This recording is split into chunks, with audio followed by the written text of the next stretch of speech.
I don't know where to start. It's one of those stories that feels impossible to explain, especially to someone who hasn't lived through it. But I'll do my best, because I need someone, anyone, to know what's happening. Maybe then it will make sense. Maybe then someone can help me figure out what to do. It started with a box. A small wooden one, nothing special at first glance. I found it buried in the attic of my mother's house. She hadn't asked me to go up there, but I had been visiting for the weekend, and something about that dusty, dark space had been pulling at my attention all morning. I wish now I had ignored it. The attic was a mess of old memories, most of them forgotten. I dug through piles of moth-eaten blankets, ancient photo albums, and broken toys I hadn't seen since I was a kid. But it wasn't until I moved a stack of boxes near the far wall that I found it. It was tucked into a corner, half buried under a ratty old quilt. Just a simple wooden box about the size of a large shoebox. There was no lock, no latch, nothing that should have made it stand out. But the moment I touched it, I felt off. It's hard to describe the sensation. It was like a sudden drop in temperature, but not quite cold. More like the air around me had thickened, grown heavier. I shook it off, telling myself I was just being paranoid.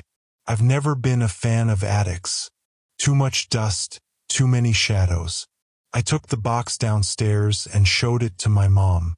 I figured she'd laugh and tell me it was some old family heirloom, something she'd forgotten about decades ago. But instead, she froze.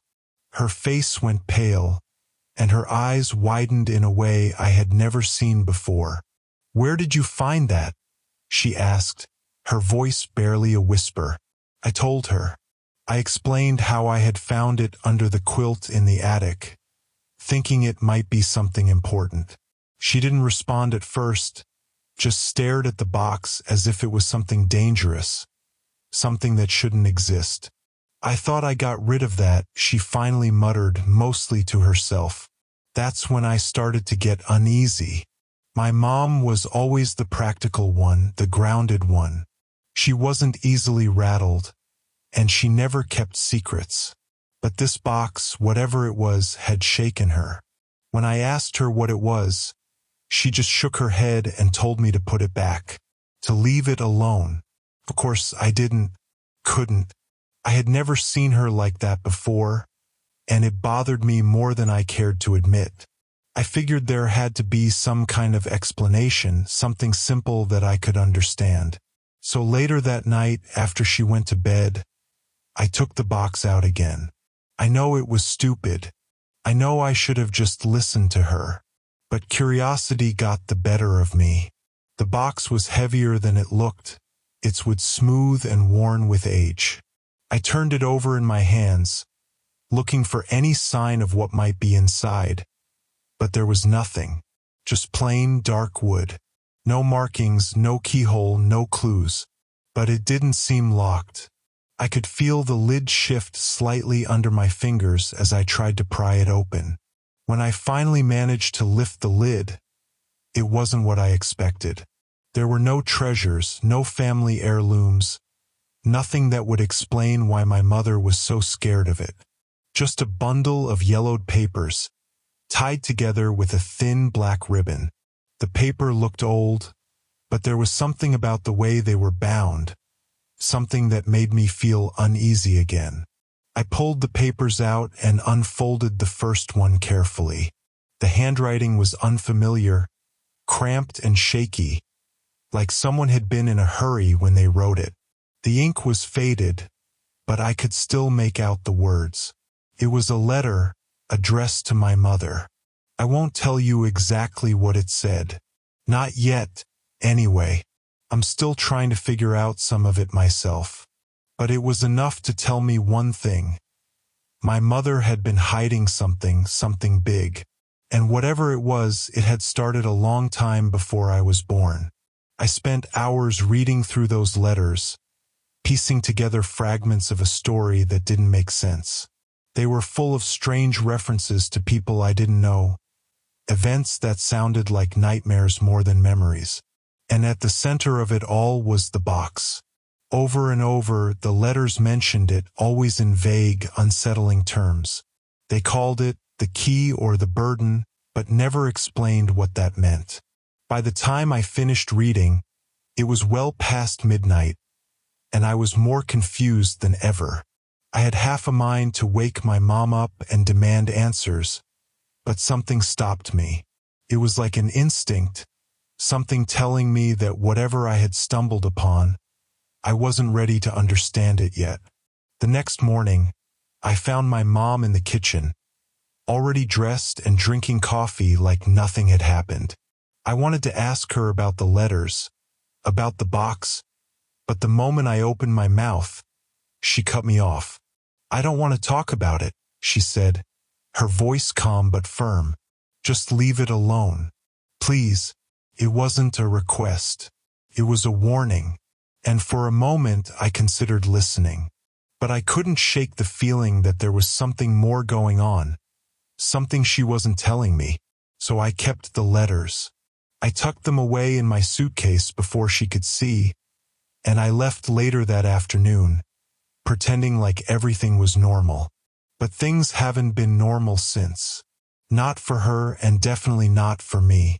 Because that night, after I got back to my apartment, I started noticing changes. Little things at first. My mom stopped returning my calls. When I did manage to reach her, she sounded distant, distracted. I tried to tell myself she was just busy, that she was still shaken up by the box, but deep down, I knew something was wrong. And then there was the box itself. I thought I had left it behind, that it was still sitting in the attic where it belonged. But when I woke up the next morning, it was on my kitchen table. I live alone. I stared at the box on my kitchen table, heart pounding. There was no way it could have followed me. I had left it in my mom's attic, hadn't I? But there it was, sitting exactly as it had in the attic, untouched yet impossibly out of place in my small, modern apartment. For a long time I didn't move. I just stood there watching it, half expecting it to do something. But it didn't. It was just a box, the same as before. Except it wasn't. There was something deeply wrong with it, something that made my skin crawl. I had felt it before, that strange heaviness in the air, but now it was worse. The atmosphere around the box was oppressive, like the very air was pressing in on me. I finally managed to tear my eyes away and grabbed my phone, immediately dialing my mom's number. I had to know if she had somehow brought the box to me, if this was some twisted joke or punishment for opening it. But the call went straight to voicemail. Again, she hadn't picked up in days, and I was starting to get worried. The thought crossed my mind to drive back to her house, to confront her in person. But the box, no, this box, was in my apartment miles away from her attic. What if going back didn't help? What if I was stuck with it? Or worse, what if something had happened to her because of it? Before I could think too much, my phone buzzed in my hand. A text message from an unknown number appeared on the screen. My stomach flipped as I opened it. _leave it alone. It's too late, ****. I stared at the message, rereading it a dozen times. Was it my mother? Was this her way of warning me? I quickly typed back, "Who is this?" But no response came, just silence. My fingers hovered over the screen, trying to figure out what to do next. Call the police? Report it as harassment? But that didn't feel right. None of this felt like a prank.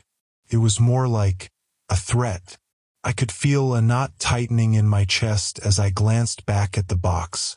My instincts screamed at me to get rid of it, to take it outside, burn it, anything. But I couldn't. Something was holding me in place, like an invisible hand gripping the back of my neck.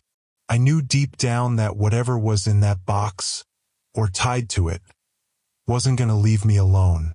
Not until I understood. Against all reason, I sat down at the table and slowly opened the box again.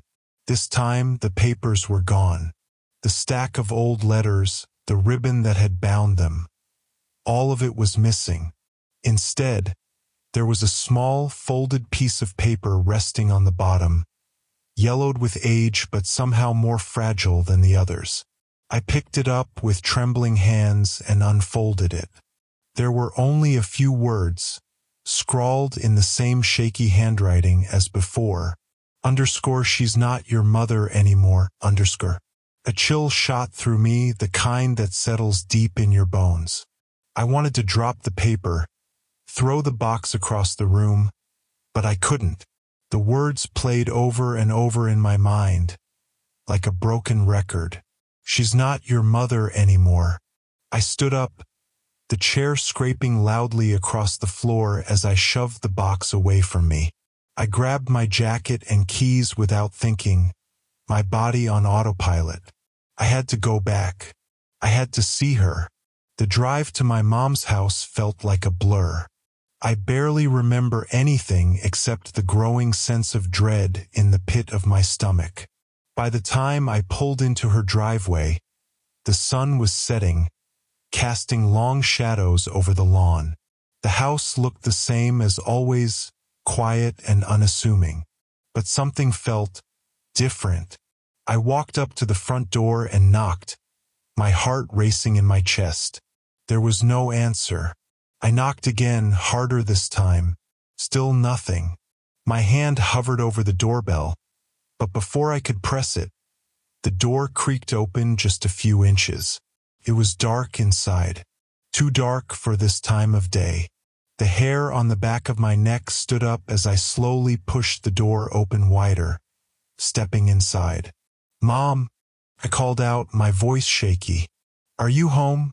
No response. The air inside the house was thick and heavy, like the attic had been. But this time it wasn't just an uncomfortable feeling. It was suffocating, like the very walls were closing in on me.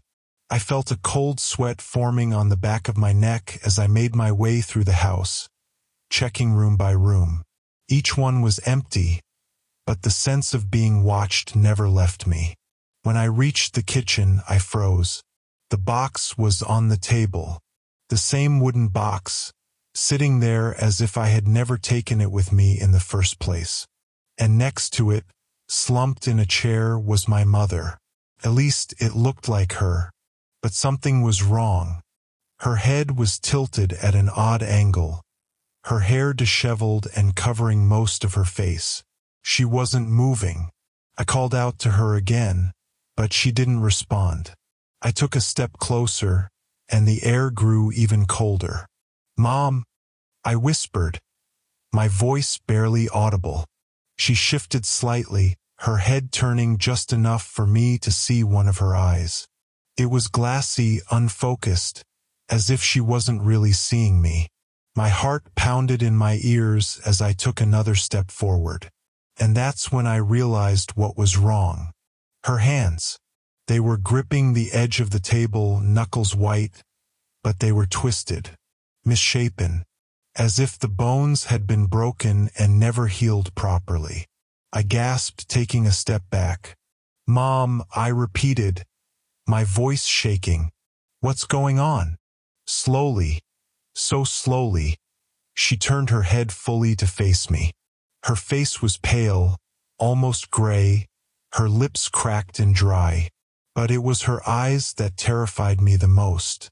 They were hollow, not just empty, but void of anything human. And then, in a voice that wasn't hers, she spoke. "You shouldn't have opened the box." The voice that came from my mother was low, rasping, like it had been dragged up from deep inside her. It didn't belong to her. Couldn't. The realization that I was looking at someone, something else wearing my mother's skin hit me all at once. My legs felt like they were going to give out. I took a step back, and her *it's asterisk head jerked sharply toward me. The movement was wrong, too fast, too jerky, like a puppet on broken strings. Her mouth twisted into a grotesque approximation of a smile, but it was a cruel one, the kind that made my stomach churn. You shouldn't have opened it, the voice repeated, and this time, it sounded like several voices layered on top of each other, whispering, hissing, and mocking all at once. You never should have touched the box. I wanted to run, to bolt out of the house and never look back, but I couldn't move. It was like I was rooted to the floor, paralyzed by the sight of what used to be my mother. My mind screamed at me to do something, anything, but my body wouldn't obey. Where is she? I managed to choke out, my voice barely audible. What have you done with her? The thing wearing my mother's face leaned forward, her joints cracking audibly as she moved, like they hadn't been used in years. She's still here, somewhere, but she won't come back, not the way you remember. The box. It took her a long time ago. The words sent ice down my spine. A long time ago? But my mother had been fine, hadn't she? Sure, she'd been acting strangely ever since I found the box. But before that, she had been the same woman I'd always known. Hadn't she? The thing in front of me must have seen the confusion in my eyes, because it let out a low, guttural laugh. She's been gone for a while now, hiding in plain sight, waiting for you to find it. The box, the key to it all. I don't understand, I whispered, shaking my head. This doesn't make any sense. The thing in my mother's skin stood up, her movements slow and unnatural, like she was still getting used to controlling a body that didn't belong to her. You don't need to understand, she said, her voice low and dangerous. But you will. Soon. I backed away, my heart hammering in my chest as I fumbled for the door. Every instinct screamed at me to get out of the house, but something told me it wouldn't be that easy. The thing moved closer, step by halting step, and the air grew colder with every second. You open the door, it hissed. Now you have to deal with what's on the other side. Just as my hand touched the doorknob, her head snapped toward me again, and this time, the smile that spread across her face was full of malice. But don't worry, we'll be watching. We're always watching. With a burst of adrenaline, I yanked the door open and stumbled outside. The cold night air hit me like a slap, and I took off running, my feet pounding the pavement as I fled the house. I didn't stop until I reached my car, my hands shaking as I fumbled for the keys. I slammed the door shut behind me, locking it with trembling hands. My chest heaved as I tried to catch my breath, my eyes fixed on the dark silhouette of the house. From the outside, it looked normal, the same house I had grown up in, where I'd spent so many Christmases and family dinners. But now it was like a stranger, an empty shell. Couldn't go back in. I couldn't face whatever that thing was again. I sat in my car for what felt like hours, my mind racing, trying to make sense of what I'd seen, what I'd heard. But nothing added up. The box, the letters, the way my mother, no asterisk, the thing pretending to be her, had spoken to me, it was all wrong. And then, out of the corner of my eye, I saw movement. I froze, my breath catching in my throat as I turned my head toward the house. At first, I thought it was just my imagination, but then I saw it again. a shadow moving across the upstairs window. I gripped the steering wheel, my knuckles white as I stared up at the window. My mother's bedroom. No, couldn't be her. The thing downstairs. That was her, wasn't it? But as I watched, the shadow moved again. Slowly, like someone was walking through the room. Couldn't breathe. There was no way I was going back in there. No way I was going to face whatever was in that house. But I couldn't leave either. Not without knowing what was really going on. Not without finding out if my mother, the real asterisker, was still alive. I grabbed my phone and dialed her number again. Straight to voicemail just like before.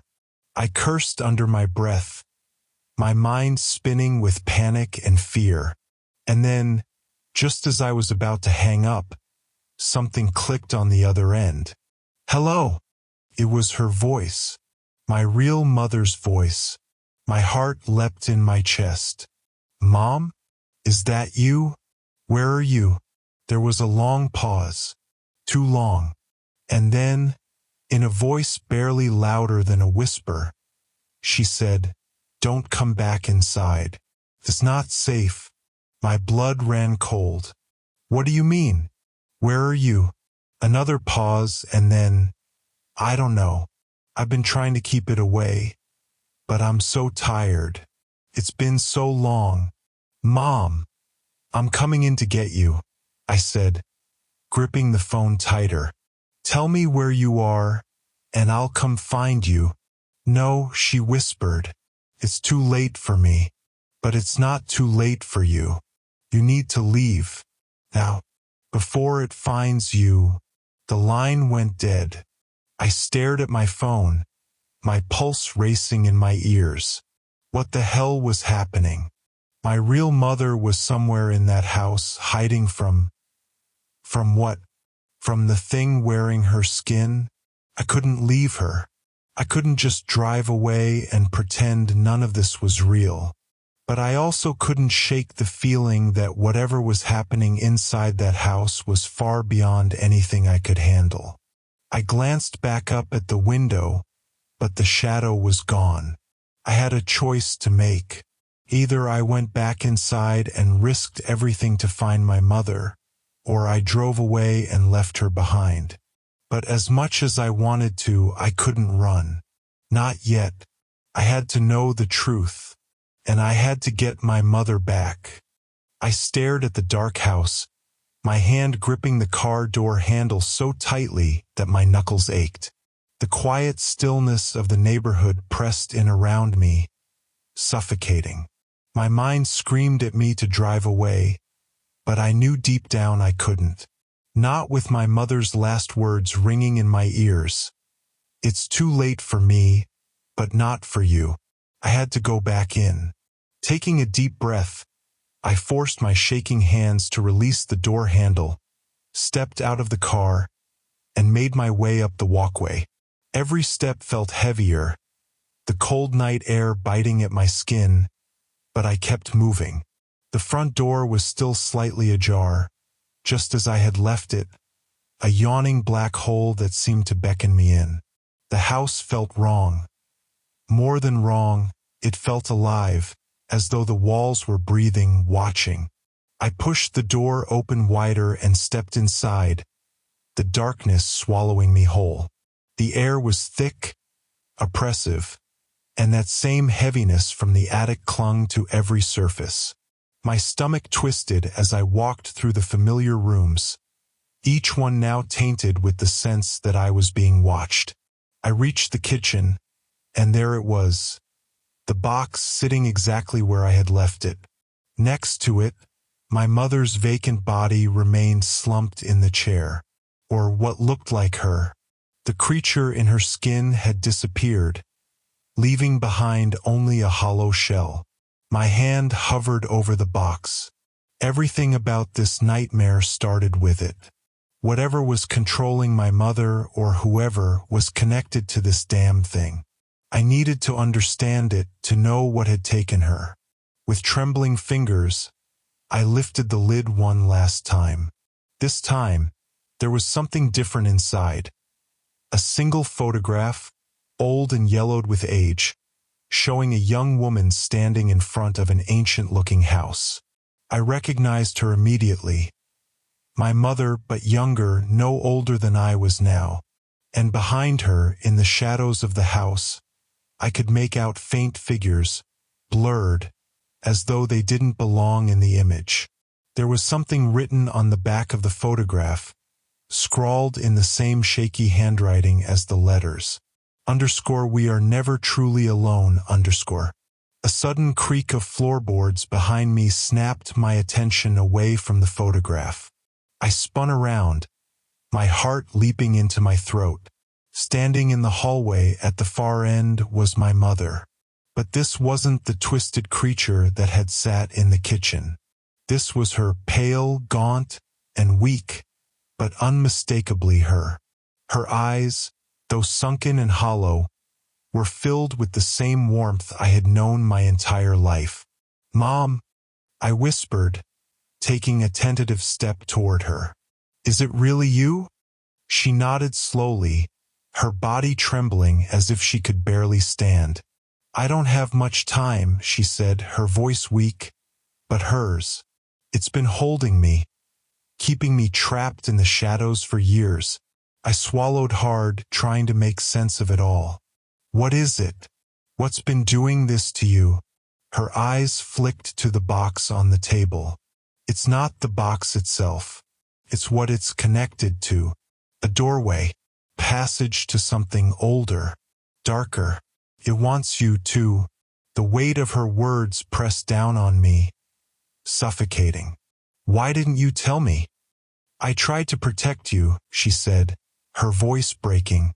"I thought if I could keep it hidden, if I stayed quiet, it wouldn't come for you. But when you found the box, it started again. It feeds on curiosity, on fear. It needed you to open it." Tears welled up in my eyes. "How do we stop it?" A deep, guttural sound echoed through the house. A low growl that reverberated through the walls, shaking the floor beneath my feet. My mother flinched, fear flashing in her eyes. "It's coming," she whispered. "You have to leave. Now." "No," I said, shaking my head. "Not without you." She took a step forward, reaching out to me, her hands shaking. "It's too late for me.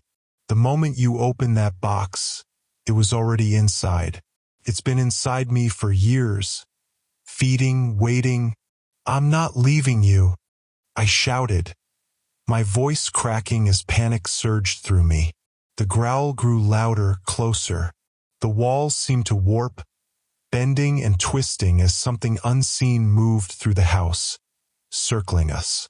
"You can't save me," my mother said, her voice soft but urgent. "But you can save yourself. Leave and destroy the box. Don't let it take you too." I stood frozen, torn between the urge to run and the desperate need to stay. But deep down I knew she was right. Whatever had taken my mother wasn't going to let her go. If I stayed, it would take me too. "I love you," she whispered, tears streaming down her face. "I love you, too," I said, my voice barely a whisper as I turned and ran. I bolted for the door, the sound of that growl chasing me through the house. As I reached the front door and threw it open, I heard my mother's voice one last time, echoing through the darkness. "Don't let it follow you." I didn't look back. I ran to my car, threw myself inside, and sped away, the tires screeching on the pavement as I raced down the empty street. I didn't stop until I was miles away, my hands shaking so badly that I could barely grip the steering wheel. When I finally pulled over on the side of the road, I grabbed the box from the passenger seat. I knew what I had to do. My mother had been right. It wasn't just a box. It was a door, a connection to something terrible, something that had already claimed her and would claim me if I let it. I drove to a nearby lake, its dark, still waters reflecting the moonlight. Without hesitation, I stepped out of the car, box in hand, and hurled it into the water with all my strength. It disappeared beneath the surface with a soft splash, and for a moment, everything was quiet. I stood there, staring at the spot where the box had sunk, waiting for something. But nothing came. No growl, no shadow, no sign of the thing that had taken my mother. Just silence. I wanted to believe it was over, that destroying the box had ended whatever nightmare I had stumbled into. But deep down, I knew better, because as I turned to walk back to my car, I saw something in the water, a faint ripple spreading outward, and then, in the distance, the faintest sound of a whisper. We are never truly alone.